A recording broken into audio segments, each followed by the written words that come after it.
Good morning dear friends.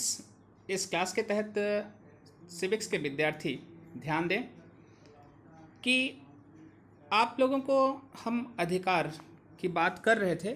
उस अधिकारों में कई अधिकार आप लोगों को बताए गए थे, जिसमें मान मर्यादा बनाए रखने, उसकी सुरक्षा का अधिकार था, निजी जीवन में एकांतता का अधिकार था, स्वस्थ पर्यावरण और पर्यावरण संरक्षण का अधिकार, श्रमिकों के प्रति सम्मानजनक व्यवहार, स्वास्थ्य की देखभाल, भोजन पानी और सामाजिक सुरक्षा का अधिकार, पर्याप्त अवसर का अधिकार, बालकों के लिए अधिकार, बुनियादी और उच्च शिक्षा का अधिकार, सांस्कृतिक, धार्मिक और भाषाई समुदायों के अधिकार, सूचना का अधिकार। तो बात आती है कि ये चूंकि आपका सेकंड चैप्टर है और वो सेकंड चैप्टर है भारतीय संविधान में अधिकार, मतलब हम कह सकते हैं भारतीय संविधान में जो अधिकार का जिक्र किया गया भारतीय संविधान के भाग 3 में किया गया है, और उस 3 में जो उसका नाम रखा गया है मूल अधिकार, मतलब फंडामेंटल राइट।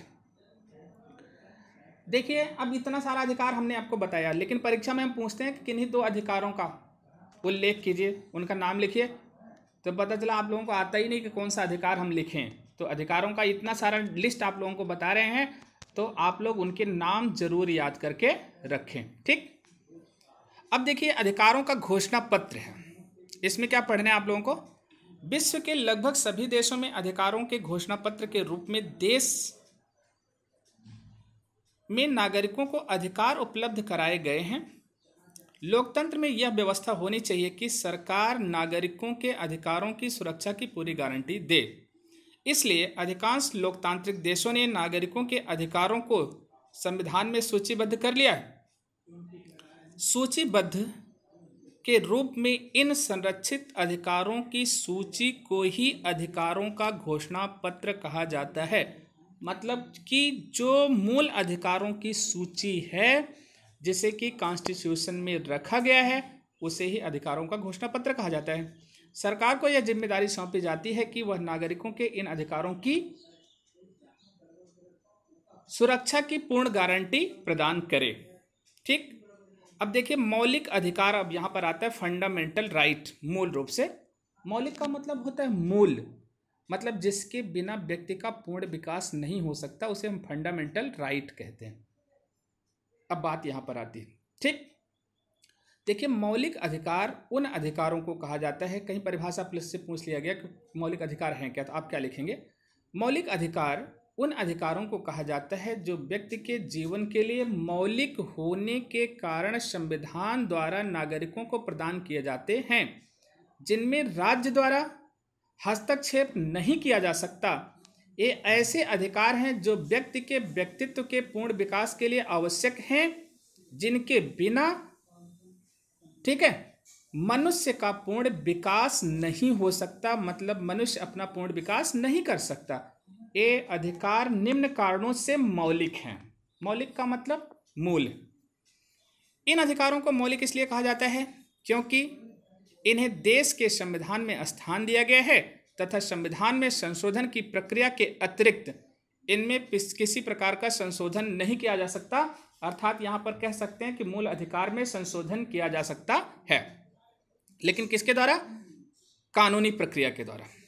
चलिए, ये अधिकार व्यक्ति के प्रत्येक पक्ष के विकास हेतु मूल रूप से आवश्यक हैं। इनके अभाव में व्यक्ति के व्यक्तित्व का विकास अवरुद्ध हो जाएगा। इन अधिकारों का उल्लंघन नहीं किया जा सकता। मौलिक अधिकार न्याय योग्य हैं तथा समाज के प्रत्येक व्यक्ति को समान रूप से प्राप्त होते हैं। चलिए, यहां तक आपका हो गया। इसके बाद लिखा गया कि साधारण कानूनी अधिकारों व मौलिक अधिकारों में अंतर क्या है, मतलब क्या डिफरेंस है कानूनी अधिकार और मौलिक अधिकार। जैसे कहा गया, संपत्ति के अधिकार को कानूनी अधिकार बना दिया गया, जबकि बाकी अधिकार आपके भी मौलिक अधिकार में हैं। तो साधारण कानूनी अधिकारों को राज्य द्वारा लागू किया जाता है तथा उनकी रक्षा की जाती है, जबकि मौलिक अधिकारों को देश के संविधान द्वारा लागू किया जाता है तथा संविधान द्वारा क्या रहता है? सुरक्षित किया जाता है, ठीक। इसके बाद है साधारण कानूनी अधिकारों में विधानमंडल द्वारा परिवर्तन किए जा सकते हैं, परंतु मौलिक अधिकार में परिवर्तन करने के लिए संविधान में परिवर्तन करना आवश्यक है। ठीक, आगे लिखा गया भारतीय संविधान में मौलिक अधिकारों का प्रावधान। ये तो अंतर आप लोग याद कर लीजिएगा, आपकी परीक्षा में पूछा जा सकता है। साधारण कानूनी अधिकार और मौलिक अधिकार में क्या अंतर है। ठीक है, अधिकारों का घोषणा पत्र किसे कहा जाता है, मौलिक अधिकारों का अर्थ बताइए। अब देखिए, इसको आप लोगों को एक वीडियो में हमने बहुत डिस्क्राइब करके बताया। भारतीय संविधान में मौलिक अधिकार का प्रावधान देखिए लिखा गया संविधान के भाग 3 में है, अनुच्छेद 12 से 35 तक किया गया है। संविधान में मौलिक अधिकारों को 6 श्रेणियों में बांटा गया है। ये श्रेणियां निम्नलिखित हैं। अब कौन कौन सी हैं इसको आप लोग देखिए। इसमें देखिए जो पहला अधिकार आपका आता है समता का अधिकार। समता, भारतीय संविधान के अनुच्छेद 14 से 18 तक समता के अधिकार का उल्लेख किया गया है। ध्यान दीजिएगा, कहां से, 14 से 18। अब है क्या 14 से 18, इसको आप लोगों को जानना है। सबसे पहले अगर हम देखते हैं यहां पर कि 14 से 18 है क्या, तो हम कहते हैं कि पहला है कानून के समक्ष समानता और कानून का समान संरक्षण। दो शब्द हैं यहां पर, ध्यान दीजिएगा, दोनों को आप लोगों को समझना है। कानून के सम्मुख समानता, इसका आशय यह है कि देश के सभी नागरिक कानून के समक्ष क्या है, समान है।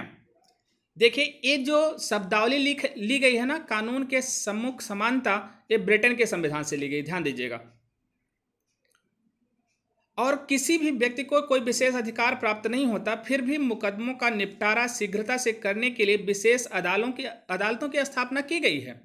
इस प्रकार की अदालतों में अनुच्छेद 14 के लिए एक समानता के अधिकार का उल्लंघन नहीं होता, क्योंकि ऐसी अदालतों के गठन से किसी भी व्यक्ति के साथ भेदभाव नहीं किया जा सकता। इन अदालतों का गठन तो मुकदमों को जल्दी निपटाने के लिए किया गया है। कानून के सम्मुख समानता का यह मौलिक अधिकार विदेशों में भी दिया गया है, विदेशियों को भी दिया गया है। ठीक है, चलिए ठीक, ये हो गया आपका। एक ध्यान रखिएगा, कानून के सम्मुख समानता ये ब्रिटेन के संविधान से लिया गया है। कानून का समान संरक्षण, ये अमेरिका के संविधान से ये शब्दावली ली गई। इसमें क्या कहा गया है कि सभी नागरिकों को कानून का समान संरक्षण प्राप्त होगा। इसका आशय स्पष्ट करते हुए सर आइवर जेनिंग्स, ध्यान दीजिएगा, विधि विशेषज्ञ, लिखा, समानता के अधिकार का अर्थ है कि समान स्थिति में समान लोगों के साथ समान व्यवहार किया जाए और समान कानून लागू हो। ठीक है, यही इसका तात्पर्य। आगे देखिएगा, इसी में लिखा गया अनुच्छेद 15 भेदभाव पर रोक। अनुच्छेद 15 में दो बातें स्पष्ट की गई हैं। राज्य क्या करेगा, धर्म, वंश, जात, लिंग व जन्म स्थान के आधार या इनमें से किसी के आधार पर नागरिकों के साथ भेदभाव नहीं करेगा। दूसरा, इनमें से किसी आधार पर कोई नागरिक दुकानों, भोजनालयों, मनोरंजन के स्थानों, तालाबों और कुओं का उपयोग करने से वंचित नहीं किया जाएगा। मतलब ये देखिए अनुच्छेद 15 में है।